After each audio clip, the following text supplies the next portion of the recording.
Halo Bicovers, gimana nih kabarnya? Semoga kalian baik-baik aja ya. Dan semoga apapun aktivitas yang kalian lakuin hari ini berjalan dengan lancar ya. Amin. Kayaknya ada yang lupa nggak sih Kak? Apa tuh? Oh iya, kayaknya kita lupa kenalan nggak sih? Oh iya. Emang kayak kurang afdol nggak sih kalau belum kenalan? Iya nih. Oh iya, kata pepatah zaman dulu kan bilangnya tak kenal maka tak sayang. Tapi kan udah basi kan ya. Kalau sekarang itu zamannya tak kenal maka ta'aruf. Waduh, siapa nih yang mau ditaruh? Aduh. Cukup Kak, mungkin bisa langsung kenalan aja ya. Oke, kalau gitu kenalin, aku Farda dan teman aku. Hai, aku Tiara. Di sini sebenarnya kita mau ngapain sih Kak? Mau ngapain ya? Jadi kita di sini akan sharing mengenai gimana sih cara mengidentifikasi mana berita fakta, Mana berita hoax? Tapi sebelum itu mari kita bahas tentang perkembangan teknologi. Perkembangan teknologi dari masa ke masa terus meningkat pesat. Di era digital seperti saat ini, sangat mustahil bagi manusia untuk hidup tanpa adanya teknologi. Bahkan sekarang ini, hal sederhana saja seperti komunikasi antar keluarga sudah menggunakan aplikasi melalui smartphone loh, Kak. Nah, bener banget nih Kak, perkembangan teknologi dari masa ke masa tuh terus berjalan, bahkan sampai saat ini. Manusia sudah bisa menikmati berbagai macam perkembangan teknologi. Bahkan sekarang ini tuh, manusia tuh rasanya kayak gak bisa hidup nih tanpa teknologi. Dan tidak menutup kemungkinan kalau kedepannya nanti akan banyak nih bermunculan teknologi-teknologi baru. Selain itu, perkembangan teknologi di era sekarang ini itu telah merevolusi berbagai aspek kehidupan manusia, Kak. Termasuk cara kita berkomunikasi, bekerja, belajar, bahkan bermain. Salah satu bidang teknologi yang mengalami perkembangan pesat adalah teknologi informasi dan komunikasi atau TIK. Nah, kalau ngomongin soal teknologi informasi dan komunikasi nih Kak, pasti nggak lepas nih dari yang namanya handphone atau smartphone. Karena dapat dikatakan bahwa adanya teknologi informasi dan komunikasi itu kayak memiliki peran penting nih Kak dalam perkembangan handphone. Nah, keberadaan handphone saat ini tuh dianggap sebagai barang kebutuhan yang sangat diperlukan nih Kak bagi setiap orang, khususnya remaja-remaja kayak kita ini. Sehingga setiap orang tuh rasanya kayak mesti dan harus nih memiliki alat komunikasi handphone sebagai alat penunjang kebutuhan informasi dan memudahkan individu tersebut dalam aktivitas sehari-harinya. Selain itu, perkembangan handphone semakin hari ini semakin meningkat, Kak. Mulai dari fasilitas yang disediakan sampai bentuknya yang kecil hingga besar. Kemudian, fasilitas-fasilitas yang ada dalam handphone ini tidak hanya sebatas mengirim pesan atau telepon saja, tetapi juga bisa digunakan untuk menonton film, mengambil foto, video, hingga penggunaan berbagai aplikasi seperti Facebook, Line, YouTube, WA, dan masih banyak lagi.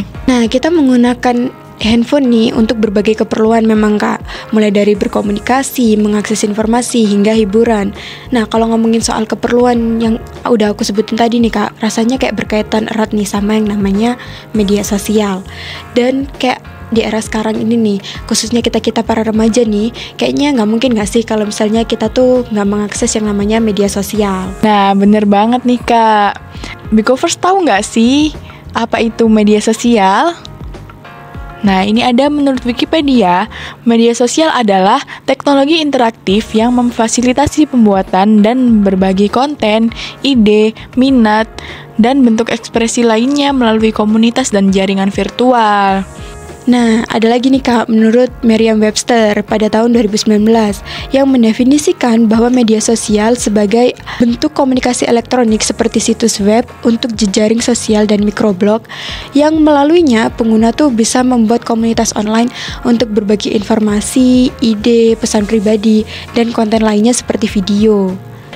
Nah, media sosial ini tuh bukan hanya sekedar sebagai alat hiburan, Kak, tetapi juga menjadi kebutuhan dalam kehidupan sehari-hari yang membentuk cara kita berhubungan, berbagi, dan memperoleh pengetahuan. Nah, Kakak tahu nggak sih ini ada penelitian nih, Kak, pada tahun 2015 yang menunjukkan bahwa dunia ini menghabiskan 22% waktu online mereka di jejaring sosial, sehingga menunjukkan popularitas platform media sosial yang kemungkinan besar dipicu oleh meluasnya penggunaan handphone. Nah, ini ada sebanyak 4,76 miliar pengguna media sosial di dunia yang pada Januari 2023 ini setara dengan 59,4% dari total populasi global. Waduh, banyak banget ya Kak kalau misalnya ngomongin populasi global. Apalagi ini soal pengguna sosial media. Nih, ada nih Kak, Kementerian Komunikasi dan Informasi atau Kominfo yang mengungkapkan pengguna internet di Indonesia saat ini mencapai 63 juta orang. Dari angka tersebut, 95%-nya menggunakan internet untuk mengakses jejaring sosial, Kak. Direktur Pelayanan Informasi Internasional Ditjen Informasi dan Komunikasi Publik ini mengatakan nih Kak, kalau situs jejaring sosial yang paling banyak diakses adalah Facebook dan Twitter. Nah, Indonesia nih menempati peringkat keempat pengguna Facebook terbesar setelah USA, Brazil, dan juga India.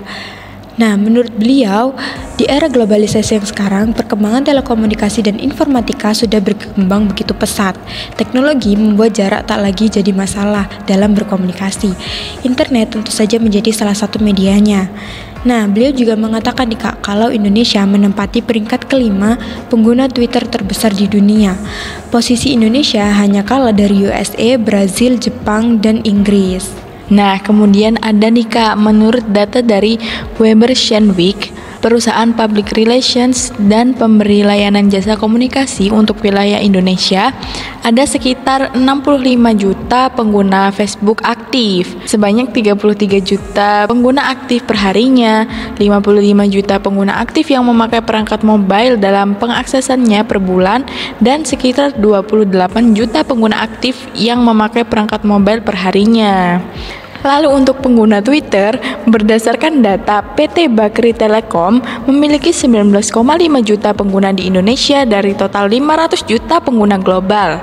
Twitter menjadi salah satu jejaring sosial paling besar di dunia sehingga mampu meraup keuntungan mencapai 145 juta US dollar. Nah, tadi kan kita udah nyebutin nih, kalau ternyata pengguna sosial media di Indonesia tuh kayak banyak banget tau Kak. Nah, tapi wajar nggak sih Kak? Karena kan sosial media ini sangat bermanfaat bagi kehidupan kita. Benar-benar. Nah, contohnya yang pertama kita bisa dapat banyak informasi dari sosial media. Terus kita juga bisa mengekspresikan diri kita. Bahkan kita bisa berteman tanpa bertemu secara langsung. Nah, selain itu juga kita bisa dapat hiburan dari konten-konten yang ada di sosial media. Oh iya juga ya Kak, tapi tahu nggak sih Kak, kalau penggunaan sosial media secara berlebihan tuh bisa nimbulin dampak negatif loh. Nah iya, hal itu bisa terjadi kalau kita kurang bijak dalam menggunakannya. Nah, Bicovers tahu nggak nih, apa aja dampak negatif yang akan timbul kalau misalnya kita kurang bijak dalam penggunaan sosial media?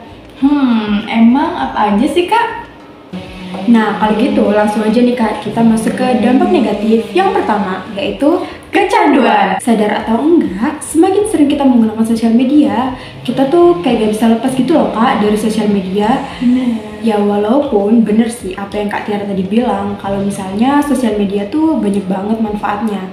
Tapi kalau misalnya sampai kecanduan, itu bisa berdampak loh buat kehidupan sehari-hari kita.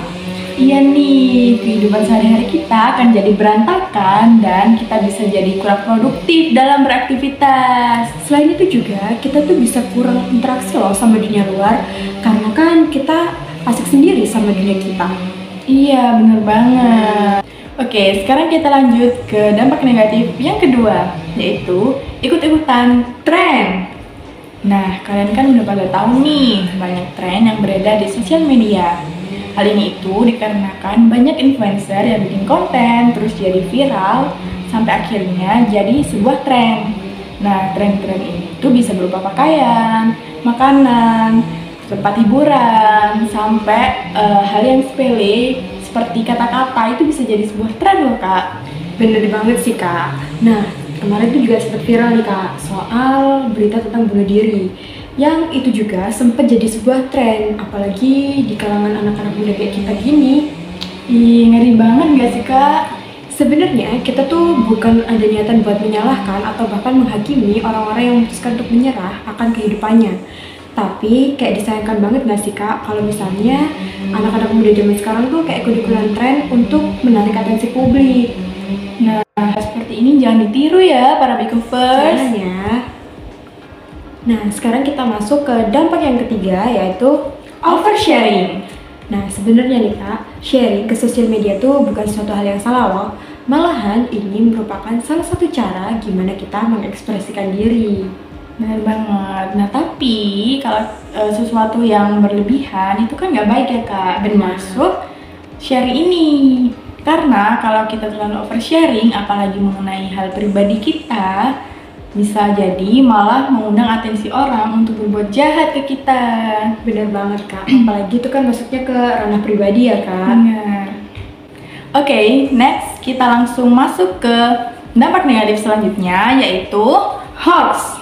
Nah, semakin mudahnya kita mendapatkan berita dari sosial media, tidak dapat dipungkiri bahwa berita yang kita dapat bukanlah berita fakta. Benar banget nih Kak, karena makin kesini nih banyak orang yang akhirnya menyalahgunakan sosial media untuk menyebarkan berita dengan maksud ujaran kebencian.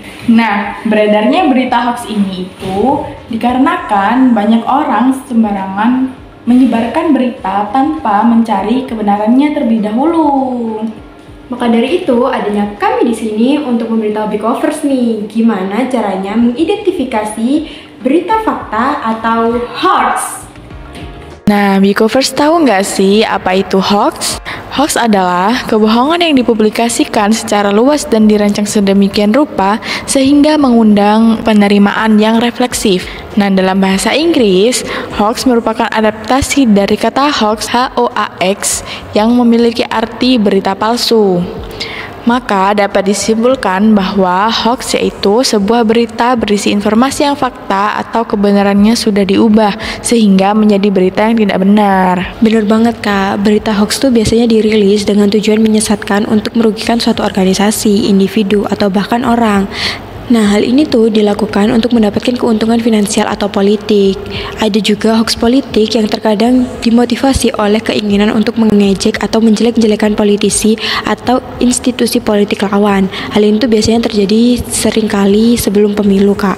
Biasanya berita hoax akan menggunakan headline yang sensasional, menipu atau sekedar dibuat-buat untuk memaksimalkan jumlah pembaca, Kak. Meskipun nih, Kak, udah banyak peringatan mengenai berita hoax, ternyata masih banyak nih orang-orang yang tidak bisa membedakan antara berita hoax dengan berita fakta.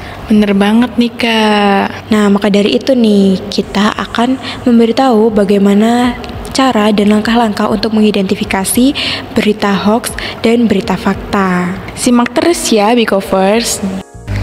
Adanya video ini itu bakalan ngasih tahu Bicovers nih gimana caranya mengidentifikasi berita hoax dengan benar. Yang pertama itu ada periksa sumbernya. Nah, Bicovers bisa nih untuk memastikan informasi yang Bicovers dapat itu merupakan berita fakta dengan mencari tahu sumber informasinya. Jadi, Bicovers tuh bisa nih lebih mempercayai situs web yang terpercaya. Kayak misalnya dia masa yang kredibel atau lembaga pemerintahan. Kayak misal Kominfo, Kemendikbud. Nah, seperti itu ya Bicovers. Yang kedua itu ada periksa URL. Kadang hoax tuh dapat diidentifikasi dengan melihat URL situs webnya. Nah, bisa nih dengan memperhatikan domain yang digunakan dan pastikan itu bukan tiruan atau replika dari situs web resmi. Dan di zaman yang canggih ini banyak banget situs web untuk mengecek URL dari situs web lain begitu. Lanjut, yang ketiga ada periksa tanggal publikasinya nih. Informasi yang terlalu lama atau terlalu baru mungkin sedikit mencurigakan. Nah, beberapa hoax sengaja disebarkan kembali untuk menciptakan kesan bahwa mereka adalah berita terkini. Tetapi bisa jadi ada niat dan tujuan tertentu nih untuk mempublikasi ulang konten tersebut. Sehingga Big-Covers nih kalau kurang jeli bisa gak sadar bahwa berita yang Big-Covers baca itu merupakan berita hoax. Yang keempat itu ada periksa dengan sumber lain atau verifikasi dengan sumber lain. Nah, Big-Covers bisa nih memeriksa berita atau informasi yang Big-Covers dapat yang sama dari beberapa sumber yang berbeda, sehingga Big-Covers itu bisa tahu nih dan bisa mengidentifikasi mana berita fakta, mana berita hoax. Jika hanya satu sumber yang memberikan informasi tersebut, mungkin layak untuk dicurigai. Jadi kita bisa curiga nih kalau memang informasi yang kita dapat tuh hanya berasal dari satu sumber gitu ya. Tidak ada sumber lain yang mengatakan informasi yang sama. Sumber informasi yang dapat dipercaya akan mencantumkan fakta dari berbagai sumber juga. Nah, begitu ya Big-Covers, jadi benar-benar harus diperhatikan nih dengan teliti. Identifikasi yang kelima adalah cek fakta. Nah, Big-Covers bisa nih menggunakan situs web untuk melakukan pengecekan fakta sehingga bisa memverifikasi kebenaran akan suatu informasi. Nah, udah banyak banget nih organisasi independen yang menyediakan layanan pengecekan fakta untuk membantu memeriksa keabsahan suatu berita. Selanjutnya ada nih dengan mewaspadai judul yang provokatif. Biasanya nih indikasi dari berita hoax tuh judulnya tuh kayak dilebih-lebihkan. Nah, tujuan adanya judul yang dilebih-lebihkan atau berupa provokatif itu untuk menarik minat para pembacanya. Apalagi diketahui bahwa hoax ini tuh terkadang dilakukan untuk dalam bentuk ujaran kebencian begitu. Nah, lalu ada lagi nih dengan memeriksa tanda-tanda visual. Terkadang tuh berita hoax itu menggunakan foto atau video dari berita asli dan dibuat dan dirancang sedemikian rupa sehingga foto tersebut dapat digunakan untuk menunjang adanya berita hoax yang sudah mereka buat. Nah, jadi Big-Covers benar-benar mesti hati-hati ya. Jangan sampai Big-Covers nih tertipu akan foto-foto yang sudah dimanipulasi. Nah, yang terakhir, Big-Covers bisa nih untuk memperhatikan bahasa yang digunakan dari penyampaian berita tersebut. Biasanya, hoax tuh menggunakan kata-kata yang dilebih-lebihkan atau hiperbola. Nah, terkadang juga dalam berita hoax tuh mengandung kesalahan tata bahasa atau menggunakan kata-kata emosional yang dirancang untuk memanipulasi pembacanya. Begitu Big-Covers, jadi mesti diperhatikan dengan seksama ya untuk mengetahui perbedaan antara berita fakta dengan berita hoax. Jangan sampai Big-Covers tertipu ya akan berita hoax. Cek dulu nih sebelum tertipu. Nah, tadi kan kita udah kasih tahu nih gimana caranya identifikasi berita hoax. Nah, dari dua berita ini, menurut kalian manakah yang merupakan berita hoax dan manakah yang merupakan berita fakta? Kalian bisa tulis pendapat kalian di kolom komentar di bawah ini ya. Oke, terima kasih ya buat Big-Covers yang sudah menonton dari awal sampai akhir video. Semoga yang kami sampaikan bermanfaat ya buat kalian. Dan jangan lupa subscribe, comment, and likes. Terima kasih. Dah.